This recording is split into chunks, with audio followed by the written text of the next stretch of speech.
الحمدللہ رب العالمین والصلاة والسلام علی سید المرسلین اما بعد۔ ایک بھائی سوال کرتے ہیں قربانی کے گوشت کے بارے میں کہ اسے کتنے حصوں میں تقسیم کیا جائے گا۔ تو گزارش یہ ہے کہ نبی صلی اللہ علیہ وسلم قربانی کے گوشت کے بارے میں ارشاد فرماتے ہیں کہ خود بھی کھاؤ، دوسروں کو بھی کھلاؤ اور ذخیرہ بھی کر سکتے ہو۔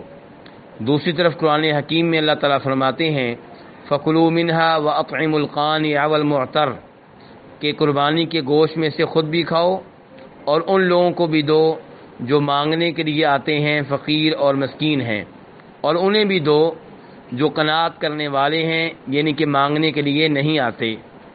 تو اس آیت اور اس حدیث سے یہ پتہ چلا کہ بہتر ہوگا کہ قربانی کے گوشت کو 3 حصوں میں تقسیم کر لیا جائے، ایک حصہ اپنے پاس رکھ لیا جائے اور ایک فقیروں اور مسکینوں کو صدقہ خیرات کے طور پہ دیا جائے، اور تیسرا حصہ ان لوگوں کو دیا جائے جو فقیر اور مسکین نہیں ہے، لیکن انہیں تحفہ کے طور پہ دیا جائے، ہدیہ کے طور پہ دیا جائے۔ مثال کے طور پہ رشتہ دار، پڑوسی، دوست، احباب۔ لیکن یہ ضروری نہیں ہے کہ 3 حصوں میں برابر تقسیم کیا جائے، لیکن بہتر ہوگا کہ 3 حصوں میں تقسیم کر کے 3 طرح کے لوگوں کو دیا جائے، اپنے اہل و عیال کو اور فقیروں اور مسکینوں کو اور دوست، احباب، پڑوسیوں اور رشتہ داروں کو۔ واللہ تعالی اعلم۔